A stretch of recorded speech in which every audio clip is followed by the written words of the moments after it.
শুভ সকাল বন্ধুরা, কেমন আছো তোমরা সবাই? আশা করছি সবাই ভালো আছো, সুস্থ আছো, আর আমরাও ভালো আছি। আমার আরও একটা নতুন ব্লগে তোমাদের সবাইকে স্বাগত জানাচ্ছি। তোমরা দেখছো Sangeeta kitchen with happy family. তো সকাল সকাল মাছ বিক্রি করতে এসছে দাদা ভাই, তো তার জন্যই মাছ নিতে চলে এলাম। আর এখানে যখন এসে দেখি কাতলা মাছ, রুই মাছ, তারপর তোমার তেলাপিয়া মাছ আর চুনো মাছও আছে, আর সঙ্গে চিংড়ি মাছও আছে। আর সমু যেহেতু চিংড়ি মাছ খেতে পছন্দ করে, তো তার জন্য ভাবলাম চিংড়ি মাছ নেব। আর তোমাদের দাদা ভাই একটু চুনো মাছগুলো খেতে পছন্দ করে, তো এইগুলো কাটতে একটু সমস্যা হয় বলে সেগুলো আর নিই না। তো যাই হোক, ওখানে অন্যজনেরা মাছ নিয়েছিল, তো তোমাদের দাদা ভাইকে ডাকলাম, ও পড়াচ্ছিল। তো তোমাদের দাদা ভাই এসে মাছ দেখছে, আর আমি বললাম কি ব্যাগের মধ্যে চুনো মাছ আর চিংড়ি মাছ আছে, ওইগুলোই নিয়ে নাও, আজকে ওইগুলোই রান্না করব, আর বড় মাছ নেব না। তো তার জন্যই ওই ছোটো মাছগুলো নেওয়া হচ্ছে, আর সেইগুলো সকাল সকাল কেটে রান্নাটা করে ফেলবো, কারণ আমি আবার ডিউটিতে যাব। তো যাই হোক, এখানে দুই রকমের মাছ নিয়েছি, সমুর জন্য চিংড়ি মাছ, আর তোমাদের দাদা ভাইয়ের জন্য ছোট ছোট মৌরলা মাছ নিয়েছি। দেখলাম বেশ টাটকা আছে, মানে ভোরবেলায় ধরে তো এইসব মাছগুলো, তো তার জন্যই কিন্তু ভালো আছে। তো প্রথমে একটু কাটার চেষ্টা করছিলাম, তো দেখলাম কি একটু নোংরা আছে, তো তার জন্যই কিন্তু আমি ধুয়ে ভালো করে ছেঁকে নিচ্ছি, মানে নোংরাগুলো নিচে পড়ে গেলে মাছটা কাটতে সুবিধে হবে। আর এই সব মাছগুলো খেতে যেরকম ভালো লাগে, কিন্তু কাটতে সেরকম একটু বেশি সময় লাগে। তো যাই হোক, মাছের যে ভেতরে যে তেলগুলো, ওইগুলো তো একটু তেতো টাইপের লাগে, তো তার জন্য ওইগুলো ভালো করে বের করে দিচ্ছি। আর ছোটো মাছ তো কাটতেও বেশি সময় লাগছে না, শুধু তেলটা বের করে দিচ্ছি। আর বড় যেগুলো, সেগুলো কিন্তু আমি আলাদা করে রেখেছিলাম, এই যে দেখতেই পেলে পাখনাগুলো ভালো করে কেটে দিয়েছি। আর মাছের চোখের নিচে যে ফোলকা থাকে, তো ওখানে যে শক্ত অংশটা থাকে ওটা বের করে দিয়েছি। তারপর আমি চিংড়ি মাছও কেটে নিয়েছিলাম। চিংড়ি মাছের মধ্যে মাথার কাছে খাদ্যথলি থাকে, আর পেছনের দিকে সরু একটা সুতোর মতো থাকে, সেটাও বের করে দিয়েছি।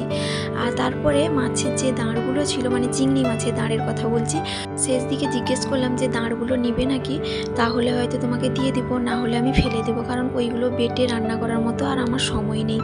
এখানে এমনিতে মাছ কাটতে অনেকটা সময় গেল, তো শেষদি বললো কি ঠিক আছে আমাকে দাও, আমার কিছুটা আছেও, তো একসঙ্গে মিশিয়ে আমি রান্নাটা করে ফেলবো।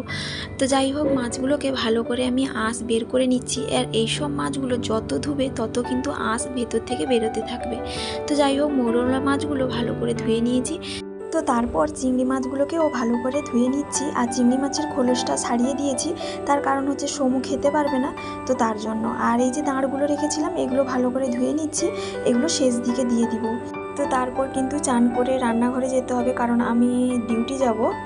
তো তারপর চান করে পুজো করে লোকেদের জন্য চা বানিয়ে দিয়েছি, আর আমিও চা খেয়ে চলে এলাম। যেহেতু মাছ কাটতে একটু সময় লেগেছে, তো তার জন্য আর ভিডিও বানাইনি। আর এই যে কুমড়ো ডাঁটাটা দেখতে পাচ্ছ, এটা না গতকালকে আমি তুলে নিয়ে এসেছিলাম, আমার ঘরে হয়েছিল পাকার ঘরে, তো সেখান থেকে নিয়ে এসেছি। আর কিছু সবজি কেটে নিয়েছি, আর একটা ফুল হয়েছিল দেখলাম, তো সেটাও কেটে দিলাম। আর কাটার সময় একটু বেগুনটা দেখলাম বেশ নরম আছে, তো সেটা রেখেছি একটু ভাজা করব বলে। তো যাই হোক, সবজিটা ভালো করে কেটে নিয়েছি, এখন ধুয়ে রান্না বসাবো। তো ভাতটা তো উনুনে বসিয়ে দিয়েছি, তারপরে সবজিটা কেটে রান্না বসাচ্ছি। তো এখানে নরম বেগুন ছিল, তো তার জন্য মাছের যে 2 পিস রেখেছিলাম সেটা ভালো করে ভেজে নিচ্ছি। আর কি বলো তো, সকালে ডিউটি যাই, তো তাড়াতাড়ি করে রান্না করে সব কিছু গুছিয়ে যেতে একটু দেরিও হয়ে যায়, তো তার জন্য সবটা দেখানো সম্ভব হয় না। তো যাই হোক, বেগুন ভাজা হয়ে যাওয়ার পর আমি চচ্চড়িটা বসিয়েছি, আর চচ্চড়ির মধ্যে লবণ হলুদ দিয়ে ভালো করে নেড়ে চেড়ে নিচ্ছি। তো কিছুক্ষণের জন্য আমি ঢাকা দিয়ে সরিষা বাটতে গেছিলাম আর পেঁয়াজ কাটতে গেছিলাম। তো এসে দেখুন দেখি প্রায় রান্নাটা হয়ে এসছে, আর চচ্চড়িতে কিন্তু বেশি সময়ও লাগে না ঢাকা দিয়ে দিলে। তো তারপর আমি একটু কাঁচা সরিষার তেল আর জিরে গুঁড়ো, সরিষার গুঁড়ো দিয়ে একটু নেড়ে চেড়ে নামিয়ে নিলাম। চচ্চড়িটা বেশিরভাগ ক্ষেত্রে আমাদের বাড়িতে কিন্তু হয়ে থাকে, কারণ চচ্চড়িটা আমি খেতে পছন্দ করি। আর তারপরে এই যে মৌরলা মাছ, চিংড়ি মাছ লবণ হলুদ মাখিয়ে নিয়েছি, এইগুলোকে আমি রান্না করব। তো চচ্চড়িটা নামানোর পরে চুনো মাছ ভাজাটা বসিয়েছি। তোমাদের দাদা ভাই চুনো মাছটা খেতে পছন্দ করে। আর চুনো মাছ যে ভাজা বসিয়েছিলাম তার মধ্যে থেকে না একটু বড় বড় মাছগুলোকে বেছে আলাদা রেখেছি, সেগুলো আলু দিয়ে ঝাল দেওয়া করব বলে। আর বাদবাকি যে চুনো মাছটা ছিল তাতে আমি শুকনো লঙ্কা আর পেঁয়াজ দিয়ে ভালো করে ভেজে নিচ্ছি। তোমাদের দাদা ভাই এইরকম খেতে পছন্দ করে, তো তার জন্যই করা। আর কিছু চিংড়ি মাছ আছে, সেগুলো ভাবছি কি পেঁয়াজ আর ভাজা লঙ্কা দিয়ে একটু মাখাবো, তো তার জন্য আলাদা করে ভেজে নিয়েছি এটা মাখাবো বলে। আর কয়েকটা আলাদা রেখেছি, সেটা না কুমড়ো আর ঢেঁড়স দিয়ে একটু টক রান্না করব, কারণ আমার তো টক ছাড়া একেবারেই খেতে পারি না, তো তার জন্য। তো যাই হোক, চিংড়ি মাছটা ভেজে নেওয়ার পরে ঝাল দেওয়াটা বসিয়েছি। ঝাল দেওয়ার জন্য আলু সরু সরু করে কেটেছি আর পেঁয়াজ টমেটো দিয়ে ভালো করে একটু ভেজে নিচ্ছি।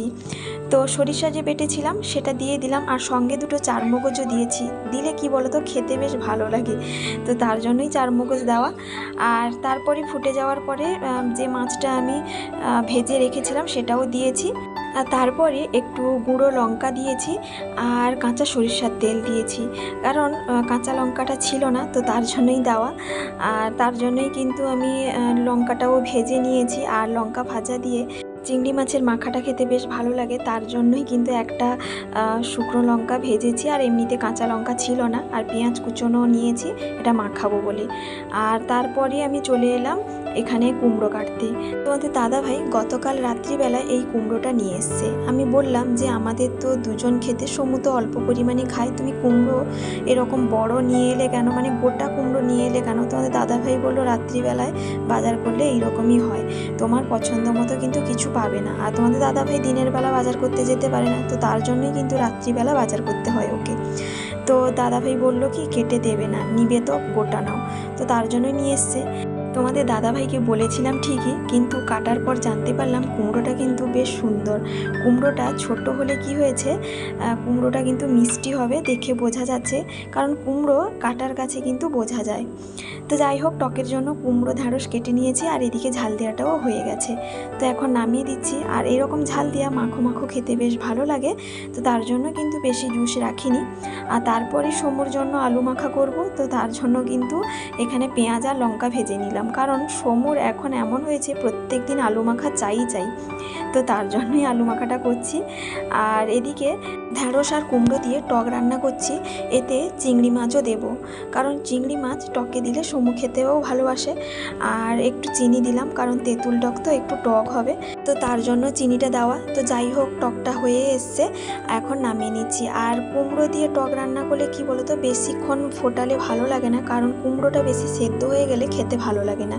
তো যাই হোক, রান্নাবান্না কমপ্লিট। এখানে মাছের টক, মাছের ঝাল দেয়া, আলু মাখা করব, আর মাছের ভাজা করেছি, আর সঙ্গে চিংড়ি মাছের মাখাও করব।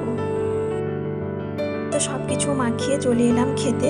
আর তোমাদের দাদাভাই অফিস যাবে আর আমিও ডিউটিতে যাব, তো তার জন্য খেতে বসে গেছি। আর সমুও খাচ্ছে এখানে, আর সমুকে বেশিরভাগই তার বাবা খাইয়ে দেয়। আর শেষদির বাড়িতে মাছের ডিমের একটু চাটনি হয়েছিল, সেটা দিয়েছে, আর একটা মাছের ঝাল দেওয়া করেছিল মাখো মাখো, সেটাও দিয়েছে। তো বন্ধুরা, প্রতিদিনের মতো আবারও বলছি, আমার আজকের এই ব্লগটা কেমন লাগছে অবশ্যই কমেন্ট করে জানাবে। যদি কোথাও একটুকু ভালো লেগে থাকে একটা লাইক দিতে ভুলো না। আর যারা এখনও সাবস্ক্রাইব করোনি, প্লিজ একটা সাবস্ক্রাইব করার অনুরোধ রইল। আর যারা অলরেডি সাবস্ক্রাইব করে দিয়েছো তাদেরকে অসংখ্য অসংখ্য ধন্যবাদ। তো এখন যাব ডিউটিতে, তার আগে ভাবছি বাড়িতে কি কাজ হচ্ছে তোমাদেরকে একটু দেখিয়ে আনি।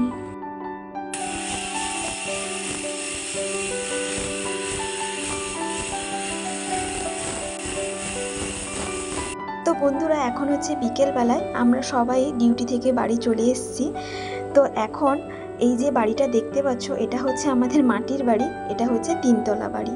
তো নিচে 3টে রুম, উপরে 3টে রুম, আর তার উপরে কোনো রুম নেই, পুরো ফাঁকা জায়গা। তো এখন এই বাড়িটা পরিষ্কার করা হবে। তো তার কারণ হচ্ছে আমাদের বাড়িতে চণ্ডীপাঠ পুজো, তো তার জন্য। তো এই যে জায়গাটা দেখালাম, এটা শেষদি রান্না করে। তো প্রথমেই ও এখানে নাতা দেবে কিছু জিনিসপত্র সামনে বের করে রেখেছে। তো তারপর চলে এলাম আমার ঘরের সামনে। আমরা যে রুমটায় থাকি তো তার সামনে সমুর জামা কাপড়গুলো রাখা থাকে। তার কারণ হচ্ছে আমরা তো বেশিরভাগ সময় বাড়িতে থাকি না, তো তার জন্যই কিন্তু তার জামা কাপড়গুলো সামনেই সবসময় রাখা থাকে। যখন খুশি ও চেঞ্জ করতে পারে বা ওকে কেউ পরিয়েও দিতে পারে। তো সেইগুলো এনে কিন্তু আমি ঘরের মধ্যে রেখে দিলাম। তার কারণ হচ্ছে সামনের যে দুয়ারটা ভালো করে ঝেড়ে নেওয়া হবে, যেহেতু পুজো তো তার জন্য।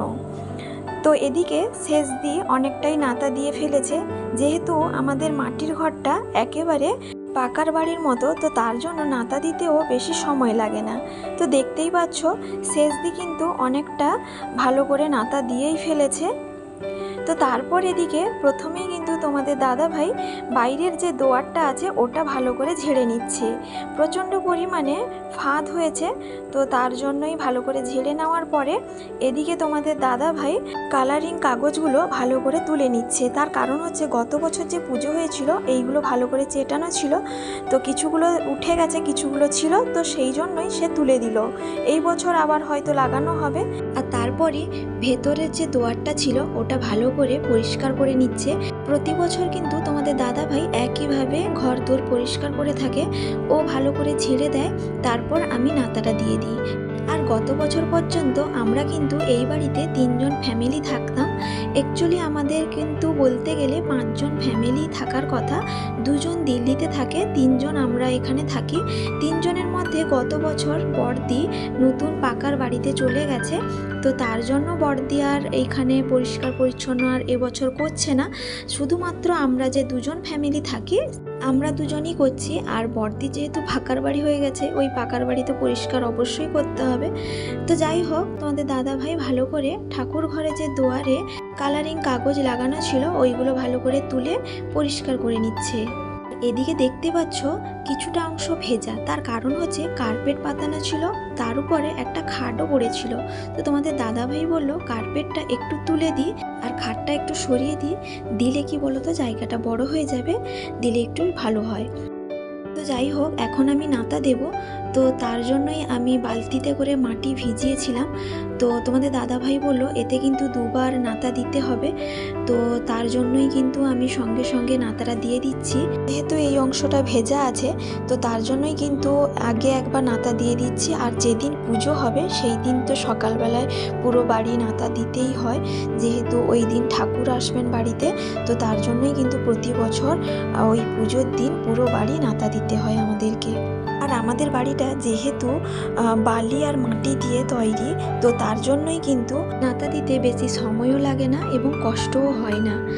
আর ওই দিকেই পেছনে দেখতেই পাচ্ছ আমি তো নাতা দিয়েছিলাম, আমি তো খেয়াল করিনি, কিন্তু ওই দিকে সমু তার বাবার ফোন নিয়ে ক্যামেরা করে যাচ্ছে। তার বাবা তার দাদা বাইরেরটা পরিষ্কার করছে, ওটাও ক্যামেরা করছে, আর আমি যে নাতা দিচ্ছি ওটাও ক্যামেরা করছে। ক্যামেরা বলতে ও ফটো তুলছে। তো যাই হোক, বাচ্চাদের ছোট ছোট জিনিসগুলো ভালোও লাগে। তো যাই হোক, এখানে তোমাদের সঙ্গে কথা বলতে বলতে আমার অনেকটা জায়গা কিন্তু নাতা দেওয়া হয়ে গেছে। আর গত সপ্তাহে যে বৃষ্টিটা হয়েছিল, তো তার জন্য সাইডেরগুলো একটুখানি স্যাঁতস্যাঁতে ভাব আছে, কিন্তু মাঝের দিকটা শুকনোই ছিল, নাতা দিতে কিন্তু অসুবিধা হয়নি। তো যাই হোক, পুরো দুয়ারটা আমি ভালোভাবে নাতা দিয়ে দিয়েছি, দেখতেই পাচ্ছ। আর দেওয়ালগুলোতে তো রং করা আছে, সেগুলো তো নাতা দিতে হয় না, তার জন্য কিন্তু আমাদের বেশ সুবিধেও হয়। তো যাই হোক, ভেতরের দিকটা তো আমি নাতা দিয়ে দিয়েছি। আর বাইরে যে সামনে ঘাস হয়েছিল ওইগুলো তোমাদের দাদা ভাই আর আমার শেষদার ছেলে পরিষ্কার করে নিচ্ছে একটু, তারপর একটু জল দিয়ে ঝাঁটিয়ে দেওয়া হবে। তো যাই হোক, তারপর ওই যে সাইডেরগুলো দেখতে পাচ্ছ এগুলোতে আমি একটু জল দিয়ে ভিজিয়ে দিয়েছি, যেহেতু দুয়ারটা নাতা দেওয়া হবে। আর তোমাদের দাদা ভাই বললো নাতা দিতে হবে না, আমি একটু গোবর নিয়ে আসছি, গোবর দিয়ে ভালো করে ঝাঁটিয়ে দেব, যেহেতু হালকা খুলে গেছে, তো তার জন্য গোবরটা দেওয়ার পরে আমি পাইপ দিয়ে জল দিচ্ছি। তোমাদের দাদা ভাই বলছে তুমি সরে যাও, যা করব আমি একা করব, তোমাকে কিছু করতে হবে না। তো ও কিন্তু পাইপে জল দিয়ে ভালো করে প্রথমে একটু দুয়ারটা ভিজিয়ে দিচ্ছে, তারপরে কিন্তু ঝাঁটা দিয়ে ঝাঁটিয়ে দেবে। তো এইসব কাজ করতে করতে প্রায় সন্ধে হয়ে এসছে, আর বেশি কিছু তোমাদেরকে দেখাতে পাচ্ছি না। তো যাই হোক, বাইরের যে দুয়ারটা ওটাতে তোমাদের দাদা ভাই গোবর দিয়ে ভালো করে জল দিয়ে ঝাঁটিয়ে দিচ্ছে। আর তারপর আমি চলে এলাম ঘরের মধ্যে, কারণ ঘরের মধ্যে কার্পেট যে পাতানো ছিল তো তার সাইডগুলো মাটি উঠে এসছে, তো তার জন্য ভালো করে মাটি দিয়ে আমি লেপে দিচ্ছি। তো যাই হোক, এত বড় বাড়ি একার পক্ষে কোনোদিনই পরিষ্কার পরিচ্ছন্ন রাখা সম্ভব হয় না, তো তার জন্য কিন্তু অনেকজনের প্রয়োজন থাকে। আর এত বড় বাড়িতে অল্পজন থাকা মানে ঘরটা কিন্তু বেশিরভাগই ক্ষতি হয়। তার কারণ হচ্ছে বেশিজন থাকলে পরিষ্কার পরিচ্ছন্ন রাখা যেরকম সুবিধে হয়, সেরকম ভালোও লাগে এত বড় বাড়িতে বেশিজন থাকলে। তো যাই হোক, তো তারপর শেষদি যে নাতা দিয়েছিল এখানে দেখতেই পাচ্ছ বেশ পরিষ্কার হয়ে গেছে, আর কিছু জিনিসপত্র ওখানে টাঙিয়েও দিয়েছে। আর শেষদির মেয়ে এখানে বসছে, কিছু জিনিসপত্র পরিষ্কার করছে। এইগুলো পরিষ্কার করে যেখানে যে জিনিসগুলো ছিল সেইখানে আবার রেখে দেবে। আর এদিকে সমুর যে জামাগুলো আমি ঘরের মধ্যে রেখেছিলাম সেইগুলো আবার ভাঁজ করে দুয়ারে রেখে দিলাম, কারণ সমু আবার পরবে, তো তার জন্য। আর এদিকে সমুবাবু খাচ্ছে মিষ্টি, তার বাবা নিয়ে এসেছিল, তো সে মিষ্টি খাচ্ছে আর দাদার সঙ্গে গল্প গুজব করছে। আর এদিকে বড়দির ঘরে লুডোপালি খেলা হচ্ছে, এখানে শেষদির ছেলে আর মেয়ে খেলছিল। আর তারপরে ভাত রান্না করেছি, আলু মাখা ভাত, আর দুপুরের কিছু তরকারি ছিল, তো সেইগুলো দিয়েই খাওয়া হবে, কারণ এত কিছু করার পর রান্না করার ইচ্ছেটাও ছিল না। তো যাই হোক বন্ধুরা, আজকের আমার এই ব্লগটা কেমন লাগলো অবশ্যই কমেন্ট করে জানাবে। যদি ভালো লাগে একটা লাইক দিতে ভুলো না, আর যারা এখনও সাবস্ক্রাইব করনি প্লিজ একটা সাবস্ক্রাইব করার অনুরোধ রইল। তো এখানেই ব্লগটা শেষ করছি খেতে খেতে। তো সবাই ভালো থাকবে, সুস্থ থাকবে, আবারও দেখা হবে।